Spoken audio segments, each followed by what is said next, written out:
Wait a minute. I wasn't trying to record yet. My face looks super dry. Hold on.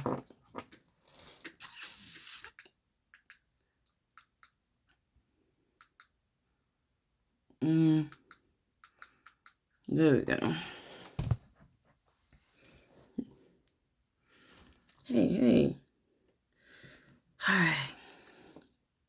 So, I'll probably have to cut the rest of that out. Because I didn't even realize it was recording, but I guess they was like, if we don't press record for this girl, she is not gonna press it. She's gonna take her sweet, precious motherfucking time. So, with that being said, welcome to my fucking Patreon. This has been a long time fucking coming. I've always said I'd never wanted to be one to teach. I don't even like to call this teaching. This is not a teaching. This is, we call this a goddess sister circle, because this is strictly like just a little bit of coaching and life lessons that I've, learned over the years about myself. About my personal experiences with sex, with love, with partnership, with my own sensuality. So we'll just go with that. Learning by example as well as leading by example. That is it. And that is what I'm here for. I'm here for you. I'm here for me. We're here for each other. So I'm going to read the little intro just to get a feel or give you guys a feel of what exactly this page is for. What this content is for. So here we go. Welcome to Madam Zinny's Magical Emporium. Here you are free to release your inhibitions while you take a gander, listen upon all of my marvelous works and wonders. I am an intuitive creator, an energy reader, who also happens to be a retired sex goddess. Now when I say retired, this is apart from the script, but when I say retired, I don't mean that I'm no longer having sex, but I've been abstinent for a very long time. And it has allowed me to be able to see a lot of things and patterns within my life, within my friends and associates' life. It's just been a super eye-opener. Even in the way that I interact with the opposite sex, with the same sex. So once again, I am a retired sex goddess. My presence here will be offering, and this will be at different times. Of course, we have erotic ASMR, bedtime stories, sensuality coaching sessions, red light special boudoir readings. You may have seen or be familiar with some of those readings from my actual website, madamzinny.com. I don't think I wrote this or put this on the website, just like they're written on Facebook, the Dick and Pussy readings, or the Carfax readings, also the sexual intimacy readings. Those are the red light special boudoir readings. So, also an assortment of my intuitive creations for sexual and sacral protection, jewelry, artwork, etc. Things to help, my girls and guys, be able to better enhance their sexual intimacy, be able to protect themselves while they're on their sexual endeavors, on their sensual endeavors, or just their endeavors with the opposite sex on a mundane level, day-to-day level. As well as, different facets of me, La Madame. The Madame accepts all offerings and alms and will take requests for content as I deem fitting.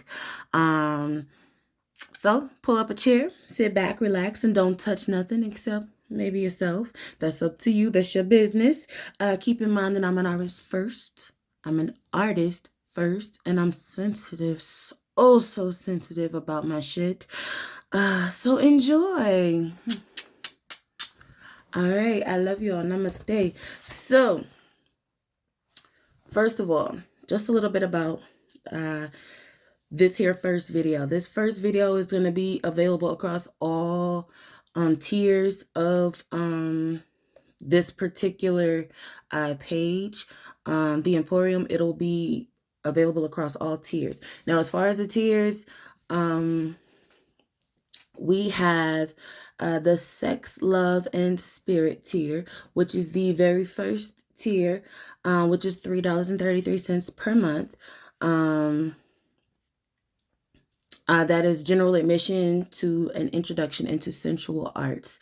Here you will have access to general lessons on love, sensuality, sex, and how it all ties in with spirituality. Because yes, it does tie in with spirituality, regardless of what the super uber religious may tell you. The next tier is La Sacred Whore, which is $4.44 per month. And yes, the Sacred Hoe. That is a part of sexuality. That is a part of spirituality as well. Hoeing has been something that has been, it has been, what is it? The Cat Williams said, been pimping since pimping, been pimping. Yeah, it's been a part of our culture, our nature, society since the beginning of time, the very beginning of time. So with the La Sacred Whore, we have identifying the role of the sacred whore in today's society and debunking the myth that one cannot be both spiritual and sexual. Yes. And on that tier, you'll have access to a private community where you'll be able to communicate amongst yourselves. Also with the video tutorials and lessons. I did mention for the first tier with the Sex, Love, and Spirit, there will be no communal area. For that tier is strictly just the video tutorials and lessons. So if you would like to be among your kind and be able to communicate with each other as well as me, I would suggest that you at least join the middle tier, which is the La Sacred Whore tier for $4.44 per month. I'll say the third tier because I'm going to add another one for the men. And I haven't added it just yet. We're going to start out with the ladies first before we add in the men. And they will be completely separate from what we do. So there should be no worries there. There's going to be a safe space completely for a separation between women and men, but men do need that space as well to be able to talk about and discuss the things regarding sensuality, body language, how their sexuality relates to their spirituality. And I will also have probably a male assistant with me as well, assisting when it comes to the male tier. So for the third and final tier for the ladies, come back up. We have the Supreme Goddess Tings. So this tier is an all-inclusive tier that ties in the evolution of the Le Sacred Whore to the rising of the Supreme Sensual Goddess. And this tier includes video tutorials and lessons, a private community. So we'll all be able to communicate together, live questions and answers, where I'll be going live and you can ask me questions pertaining to what it is that we're talking about and discussing for that particular week or lesson, as well as bonus exclusive content that I will be posting as we go along. So, preferably if you want to be included in everything, especially if looking into the evolution between the Sacred Whore and the Supreme Goddess, or the Supreme Sensual Goddess, I would get the third tier, which is $8.88 per month. But however, if that's not in your budget at this time, $4.44 per month, the middle tier, you'll get access to a private community amongst like-minded individuals, as well as myself, as well as the video tutorial lessons. So with that being said, I'm going to wrap that part up. This first video that I'm recording right now is gonna be pertaining to self-care and self-worth before partnership. Self-care and self-worth, well, self-work too, but specifically self-care and self-worth before partnership. And this came to me because I've been sitting on this for almost 6 months now. Honestly, I've been sitting on this for about 6 months, and I was terrified to come on here and just be open and vulnerable and just talk about the things that I have learned over the years. And I guess it's really nothing to be, super vulnerable about. But if my Chiron is in Gemini, Gemini rising ascendant, so I have a thing where I have all this knowledge and I have all this wisdom, but I tend to keep it to myself because it's been shitted on as I've given out information over the years. So that is why it's always been my motto, just to lead by example, because a lot of people will not necessarily want to listen always to what you have to say, or they'll try to downplay or downsize what it is that you're feeling, what it is that you got going on. So I tended to kind of bottle myself up, bottle all that wisdom, that knowledge. I bottled it up and kept it to myself, and pretty much told everybody to fuck off. And you catch what you get. If I drop some jewels here and there as you see me living my life, good for you. But now it is time for me to speak. They've been working on me with my throat chakra, even to the point where, there was some weeks where I just would not speak at all because I literally couldn't. Like, even now,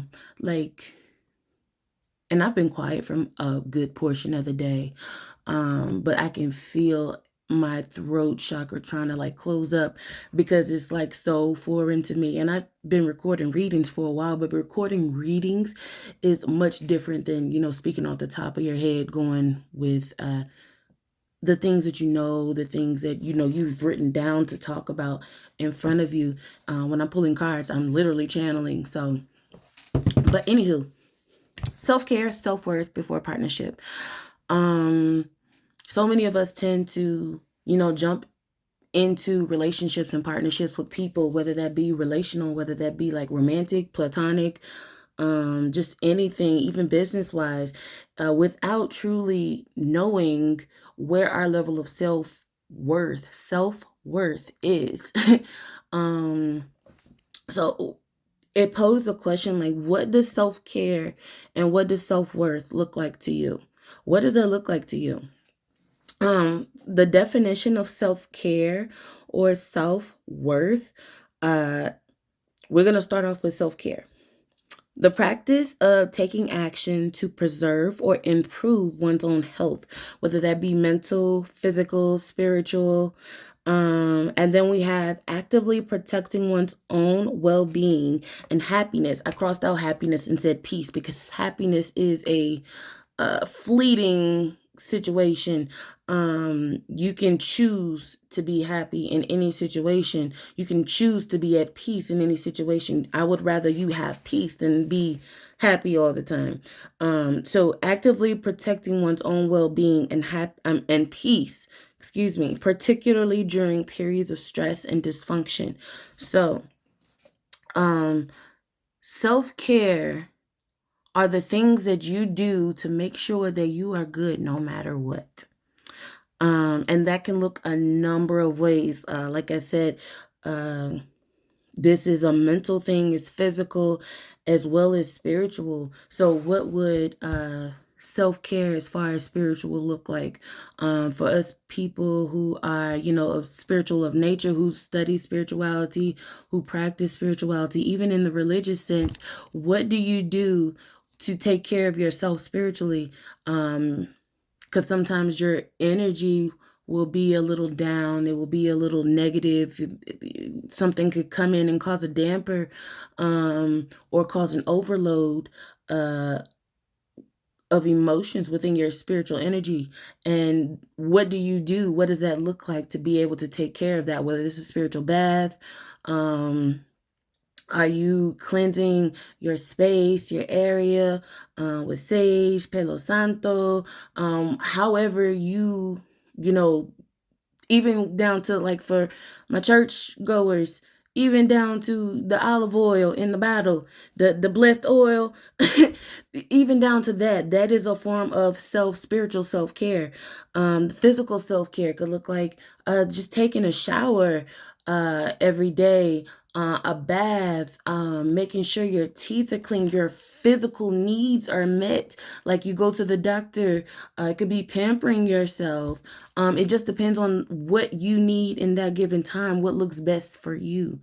And granted, that can look different depending on your personal blueprint, how you need to care for yourself, how you can best care for you.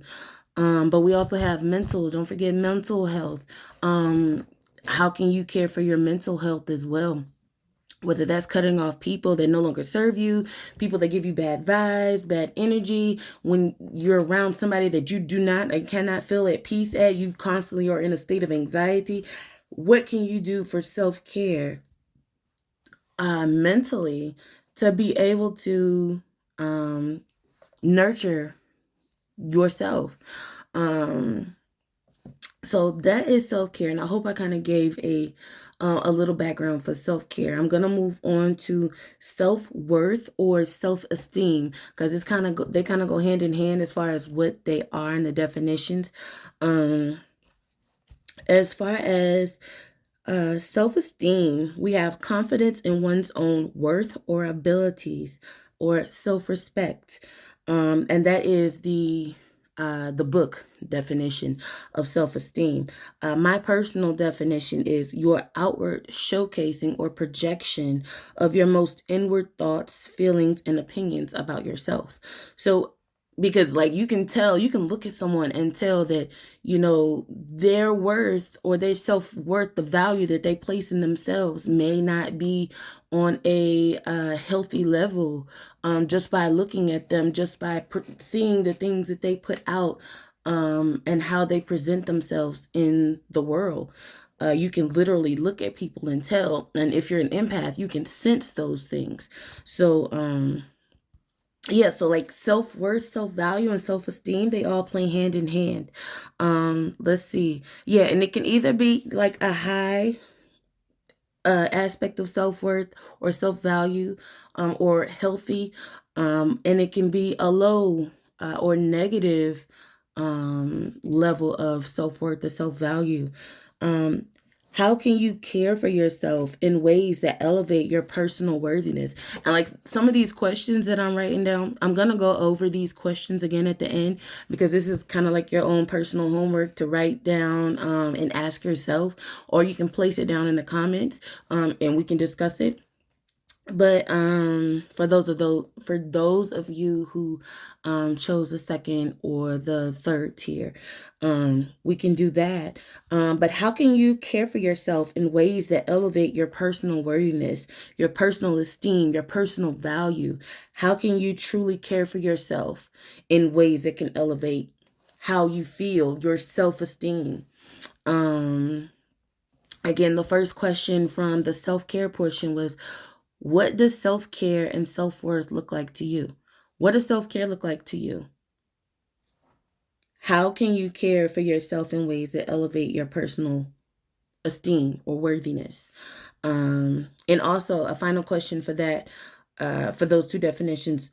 On a scale of 1 to 10, what do you consider your self-worth? Where do you see or feel your self-worth or self-value is on a scale from 1 to 10? Let's see. All right, we're going to flip the page. We're going to move on to something else. All right. What do we have here? All right, now we're going to get into some signs of, excuse me, sometimes this happens when I'm speaking. It just depends on what's going on and how I feel at the moment in time. So we're going to get into some of the signs of low self-esteem or negative self-esteem. I don't really want to get into the high and the low of things, because that's kind of similar to the whole good and bad debate issue, and it's all subjective to your personal opinion, and is different for everyone. So yeah, but what are some signs of negative self-worth? Some of the signs are Can be emotional instability, withdrawal from people and activities that bring you joy, disheveled appearances. And on the flip side, like there's a polarity to even that one. You could tell someone has a negative level of self-worth if they're, very disheveled.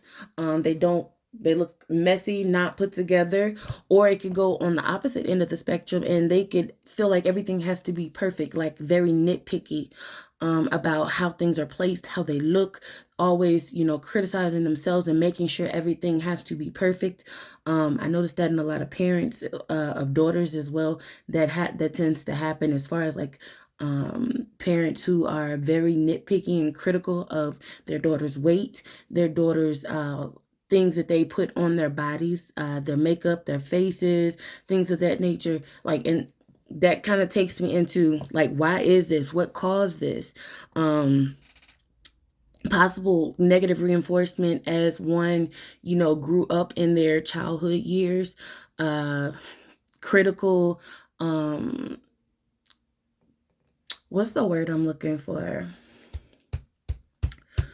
I can't think of the word right now. We're just gonna say criticism. Criticism from their peers, criticism from their parents, one or both. Usually when it comes to the parental situation, it's usually that can tend to, cause negative self-worth, is the criticism from the mother aspect, and it could be the absence of the father aspect that can cause the negative self-worth. So there you get like a little bit of a different energy from both sides, just depending. Some people have one, or some people have both, some people have more, because you have that from your peers as well from a very young age. Strict parents, that was one of the other things. Lack of boundaries. So if you're not really good at setting boundaries, like if you feel like you don't like something that someone is doing, and you're not setting those boundaries to tell them to stop or move away from the situation, you're not able to you're not able to set and maintain certain boundaries. That can prove a sign of negative self-worth. Okay, so moving on to what are some of the signs of positive or healthy self-worth? We have assertive in expressing our needs and opinions, able to maintain and set clear boundaries, resilient and able to better endure stress and setbacks and hard times. Let's see, what is this? So what are some of the causes of the healthy levels of self-worth?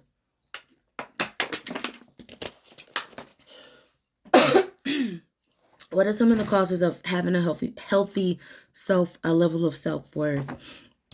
You could have received positive reinforcements throughout your life from your parental figures, from your peers, always received high praises when it came to the things that you were doing, whether that be in school, whether that be your extracurricular activities.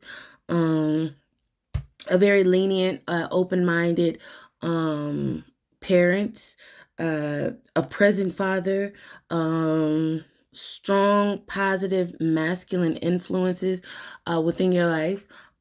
As women, because this is strictly for the women at this point, but as women, I think that we truly don't really, we don't really understand the importance of having a strong, positive, masculine energy in our lives. And a lot of us have gone without, and we had to learn the hard way through a lot of failed relationships over the years. And a lot of that is due to the negative self-worth and the lack of the positive masculine energies that we've had in our lives to showcase us how to... Oh, don't do that. Why are you mad? You mad? Oh, you big mad. Fuck you. How about that? Now, anyway, back to what I was fucking saying. Due to the lack of positive masculine, role models and energies within our lives and influences within our lives, we tend to be overly emotional when it comes to how we respond and react to the opposite sex. And the masculine energy does not respond to emotional stimuli. They don't. They're logical creatures.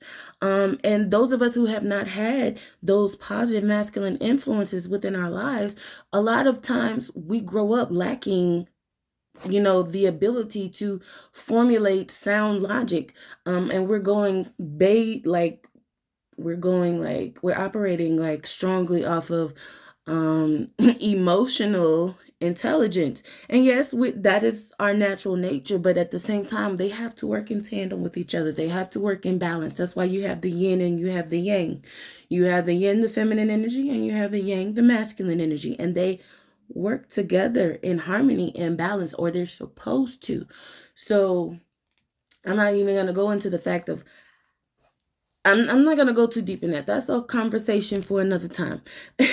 But back to the signs of healthy self-worth, and what has possibly caused one to have a healthy sense of self-worth and self-value.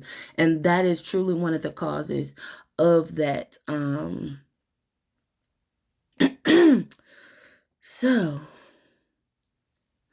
somebody really didn't want me to start talking about the masculine energy. Oh, I don't like that. But anywho, I'm going to move forward to ways that we can develop or improve one's self-worth. How can you improve your self-worth? You can start by being kind to yourself, being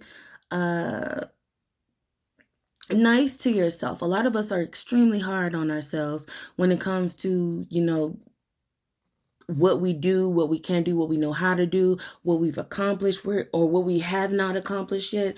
We're extremely hard on ourselves, and there's no reason to be.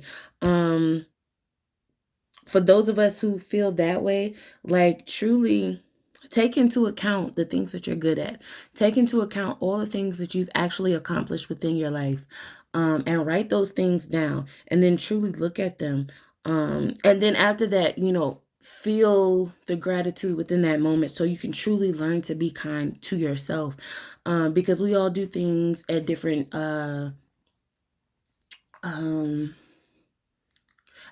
points in our lives. That's not the word I was looking for, but at different points in our lives, we come to different stations in our life at different times.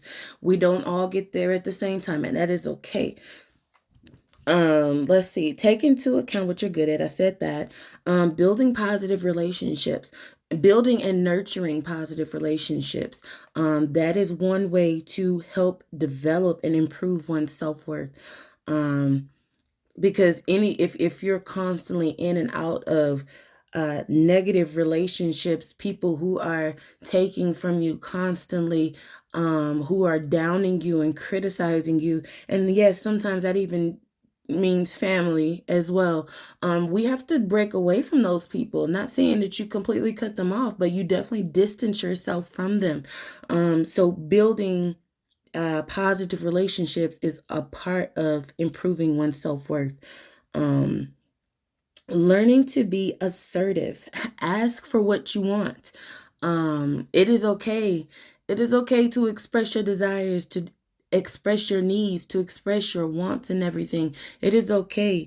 You have to learn to be assertive, more assertive than more so than passive, because the feminine energy oftentimes just on its own is passive aggressive, and not saying that you need to be aggressive, but you don't need to be passive either. You need to be assertive. It's like positive assertiveness, because that is also balancing the masculine and feminine energy within yourself.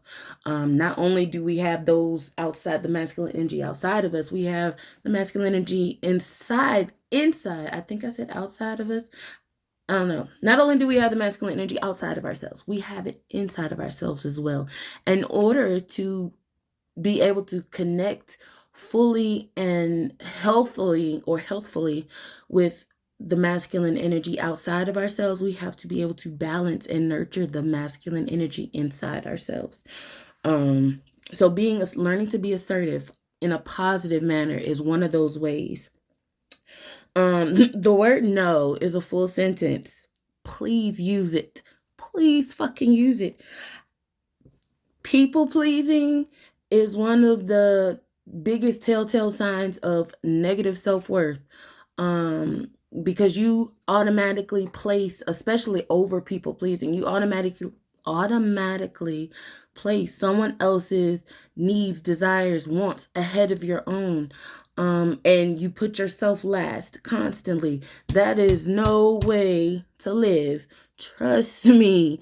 When I tell you, I felt like an episode of the Cinderella story my whole entire life. And I finally had to learn how to say, no, I do not want to. I don't have the time. I have something else to do. You don't even have to give them all of that. But because of those things, those were my reasons why I was saying no. I had to tell myself, I have something else to do. I have something that is more important for me to do. So no. As I like to say, your emergency is not my emergency. And I've had to learn this as a spiritualist as well, especially as a tarot reader or intuitive energy reader. I've had to learn this. Your emergency is not always my emergency, baby. Yes, I'm here to help and I'm here to assist, but I am not here to run your life for you, nor do I want to. I have enough things to deal with on my own outside of, constantly putting fires out for you immediately over and over and over again. So sometimes you have to say no. And that's not saying that you don't love these people, you don't care for these people, that you're never going to do anything for them. It's just in that time frame. If it is not benevolent to you at the time, no is a full sentence. Use it. The last thing I wrote down for here for ways to develop and improve one's self-worth is challenge yourself. Take the time to challenge yourself. You feel so much better after you've done something that is outside of your comfort zone, that makes you feel a little nervous, something that you would normally not do, that you've shied away from. You feel so much accomplishment after you have challenged yourself and done something that you would not normally do, that is outside of your normal nature, something that you secretly have been eyeing or eyeballing, and you've been too afraid to do it because of the opinions, thoughts, and cares of other people. So it's almost like challenge yourself, release your inhibitions.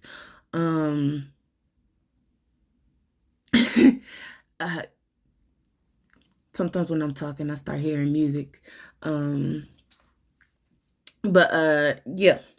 Challenge yourself. Challenge yourself. Do something new this week that you normally wouldn't do. Say something to somebody that you normally wouldn't say. Challenge yourself by setting firm boundaries with people that you normally give into.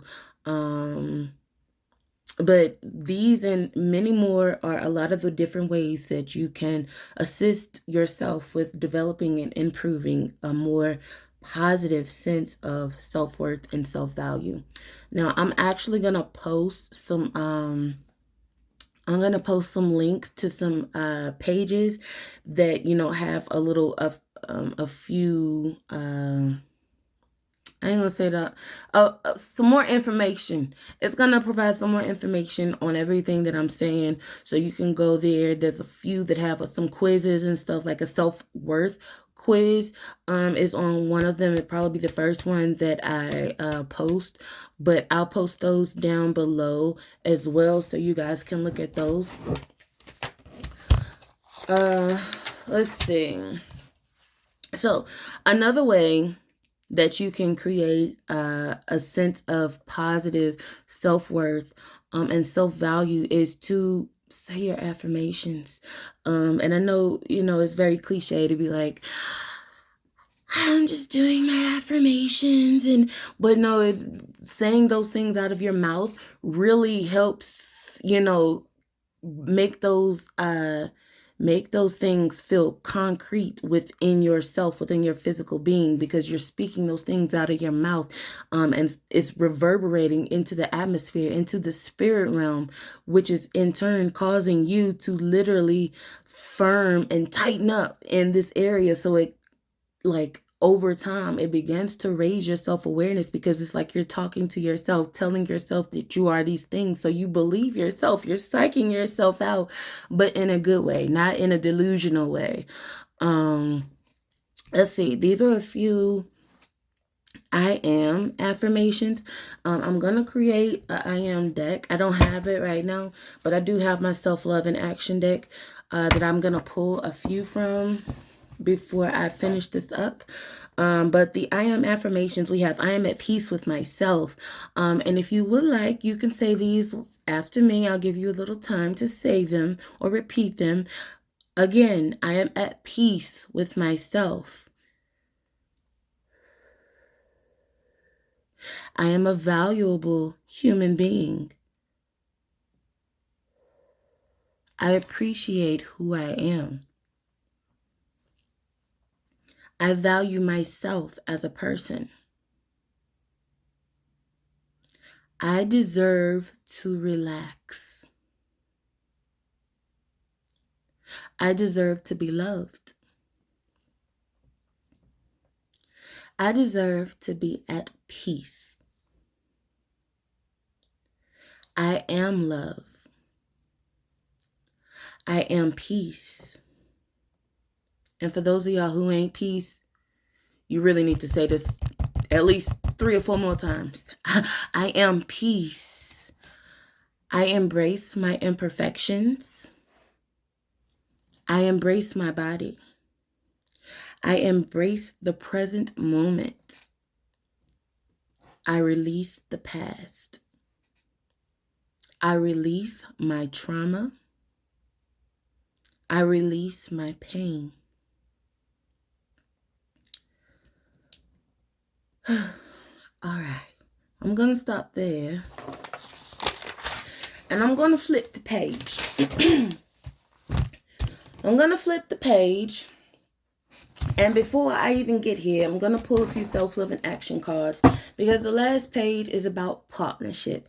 And I actually did 3 pages worth of self content and 1 page worth of partnership, because we cannot control anybody else outside of ourselves. So until we have ourselves straightened up and figured out, we don't need to be in partnerships. And that's in any frame of the word. That's why this was labeled self-love, self-worth, and care before a partnership. Because that's what we fuck up usually. Because we're expecting that shit from somebody else instead of giving it to ourselves. But all right, I'm going to pull a few self-love and action cards. See what we have here. I call upon universal cosmic source of all. What self-love and action cards do the collective that are going to be on this Patreon page of mine need to see at this moment in time? I wasn't trying to rhyme, I promise.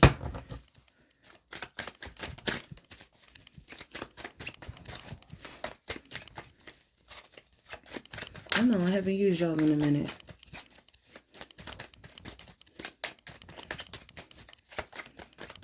My cards get mad at me sometimes when I don't use them. Dragon. With the dragon energy, I feel like it's saying it's okay to take up space.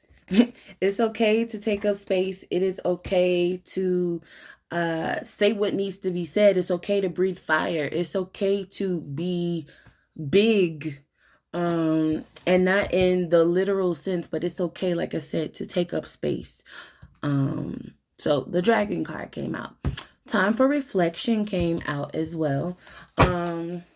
So the things that we've discussed thus far in this video are the things that we need to take the time out to reflect. Like, what is our current level of self-worth? What is the current level of value that we place upon ourselves?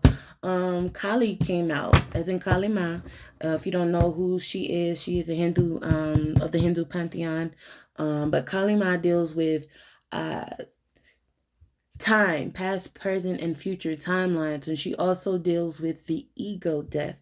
Now, when I say ego death, I do not mean that you must kill your ego. No, your ego is a very important tool for you. It protects you. However, sometimes our egos over time can get overinflated because we have been in a fight or flight position for so long where we've constantly had to protect ourselves, and that's what our ego was there to do.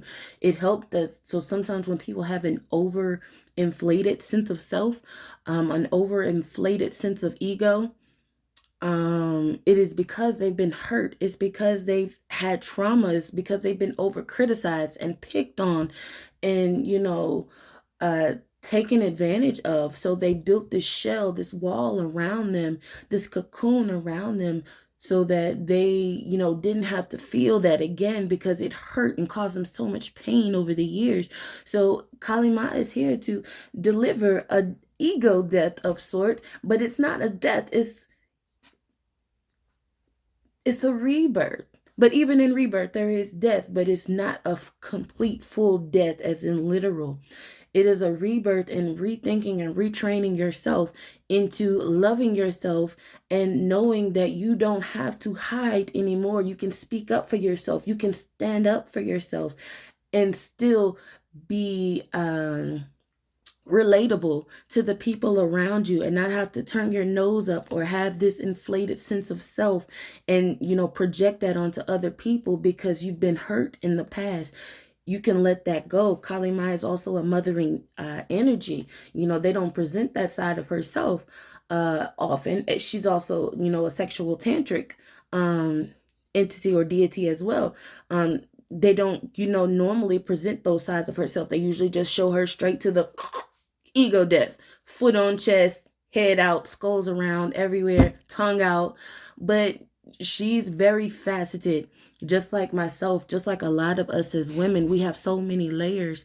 And we tend to, especially because of our youth, how we've grown up over the years, the failed relationships, things of that nature, we tend to, tuck pieces of ourselves away, and we lose those over time because we're too afraid to be big and be bold and just be just be our fucking selves over the years. And that is what I want for this page. Like, I want all the inhibitions to be removed, released, so you can be free. And that's all that Kali Ma wants from us as well. I didn't expect to go that much in on Kali. I never really go that much into the deities and stuff from this deck, but she fell under the dragon card.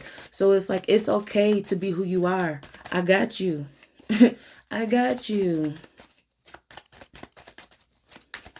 No one's gonna hurt you. You have full permission to be who you are. Solar plexus chakra. Yeah. Solar plexus chakra deals with the belly area around the navel. That is the solar plexus chakra. It usually deals with the color yellow, like sunshine. So with that, it is like the courage, having the courage to truly step out and step forward and be who you are. Go after the things that you love. Go after the things that you want and desire. Being bold in that.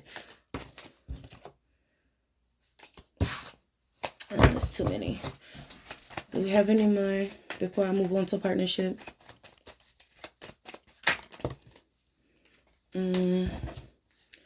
All right, we have invest in your business. I'm going to let that one be the last one for the night. But invest in your businesses. There may be some things that you want to do within your business, within your careers, that may have frightened you just because of how big they were, how big of a goal it seemed to be. And it's time out for all that. We are showcasing all of our facets, all of our talents, all of our skills, all of who we are. We are accepting ourselves and beginning to take value and take pride in all of the things and wonderful skills and abilities and characteristics that make us. That is the beauty of being a woman. That is the beauty of being a woman. There's not just one side to us. That is the beauty of being a human, period. There's not just one side to us. If you think of Shrek, Shrek said he had layers. He was an onion. Now, I don't want to say that ladies are like onions, because that's nasty. We're not Shrek. That can be a man. We'll let the men be onions. But we're more like, what did Donkey say? Cakes and parfaits, and there's some other things in there. What is that old saying? Sugar and spice and all things nice. So you may get some sugar one day, you may get some spice the next day. So we have to take into accountability all of our layers, all of our facets, and begin to embrace them all, because that is a part of our self-worth. And anytime that we neglect or negate any one particular part of ourselves, or many, that is when we begin to kill the aspects of us as a whole, and that affects the rest of us. That affects how we project and present ourselves to the world. And it's time out for that. We ain't got time for that. If you're here, you ain't got time for that. So, I'm gonna clear this. Thank you, Cosmic Universal Source of all, for those messages, for assisting me with that. Now I'm going to move on to partnership, and it is real short and sweet. I didn't go too deep into this here because I'm getting hot now. So let me get some more water real quick. All right, but for partnership, I was just writing things down here. I don't even think there's any rhyme or reason to this. I think because I figured I was just going to be flowing by this time. So with partnerships, like I said earlier, it is more important to focus on what we can control, what we can take care of, which is always going to be number one, ourselves. So that is why, like, even in partnerships and connections in relations to other people, it is 75% of ourselves and only 25% of them. Even when it comes to any argumentation that we may have going on, any conflict, always remember, I don't care if it's a romantic relationship, a platonic relationship, a business relationship, it is always 75% you and 25% the other party, because you cannot control what someone else is going to do, but you can, however, control and be held accountable for how you maintain yourself in a situation. And that's not saying that everything is going to be mostly your fault. No, but you also have to hold yourself accountable for whether or not you use your feminine intuition to be able to decide and listen to that discernment and decide whether or not this person is in alignment or this party is in alignment with you in that particular moment. So 75%, 25%. But as far as partnerships, one of the biggest things that is, super important is maintaining your identity. Maintaining your identity and independence while relating to others. Because a lot of people, especially women, tend to, forget about themselves once they enter into a relationship or a partnership. And some of it is natural because, we are the more emotional creatures when it comes to the sexes on this planet. However, we can allow that to overshadow our personal independence, our personal identities. We have to remember that we are a vessel of wholeness at the end of the day. And like I said, 75%, 25%. And that is in any situation with any partnership. We need to be whole. So you have to have that balance within yourself before you even begin to relate to someone else, so that you do not lose your identity or your independence while relating to someone else, a partner, a business partner, a friend, hell, a dog. It doesn't matter, a pet. The concept of Interdependence is one that I love to incorporate in my connections and in my relationships and partnerships now.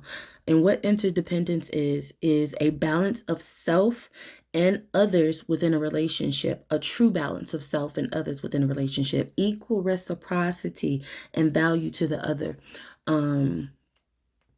Oftentimes we get into connections and, we allow our eyes and what we see and what we hear to be looked upon as more important than what's actually happening, what we're actually receiving from that opposite party. And we need to make sure that there is equal value being given and being taken between all parties at all times within any relationship or partnership. So you wouldn't go to a drive-through and expect to give them your money and receive no food. That is an unbalanced relationship. That is an unbalanced equation. We're here to balance the other out already as whole numbers. We're not going there. We're not going into the mathematics, but just as whole beings in ourselves. So, we're here to balance the other. If this person has something that, they know how to do that I don't know how to do, and they can offer that to me, and I have something that I know how to do that they don't know how to do, I can offer that to them. That is a balanced reciprocity, equal reciprocity between parties. That is the concept of interdependence. So you're able to rely on someone else in a partnership, but at the same time, you're not leaning, like overly leaning or taking and continuing to take and not receiving anything in return, or being drained by someone who is constantly taking from you. So what does codependency look like? Codependency is an imbalance in relating between two or more people. Where the give and take between parties is unreciprocated. One party is leaning on the other more than a balanced. What the hell does that say? I don't know what the fuck this says. I can't read my handwriting. Yeah, I don't know what that says. But anywho, one party is leaning on the other more so than the other, and it's not balanced. It's uneven. I think when I woke up this morning, I heard the word fulcrum, and I didn't know what the hell a fulcrum was. I had to look it up. So like, just think of a seesaw. That middle point on a seesaw where it's going up and down. So like, if you have equal weight on both sides, then it's balanced, it's stable, it's sturdy. But if one person, has more weight, has more baggage, and is not giving to the other, then this person is left dangling up in the air with nothing to ground them, nothing to balance them out. So that is uneven. Whether that goes this way or that way, it's uneven. So what you want is something to be completely balanced. So first you have to balance yourself, and then you balance, make sure you're giving balanced in a balanced manner to a partner, to a friend, to a romantic interest. How can we avoid codependency and move into reciprocal partnerships? So I kind of already talked about that, but I'm going to leave that as one of the questions for you guys for a little homework when it comes to the comments down below. For those who are joining my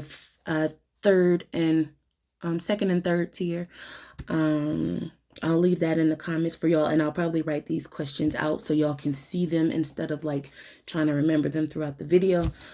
So I'm going to go over the questions one more time, because that is pretty much all I have to give to this first video. I've been on here for about an hour, a little less.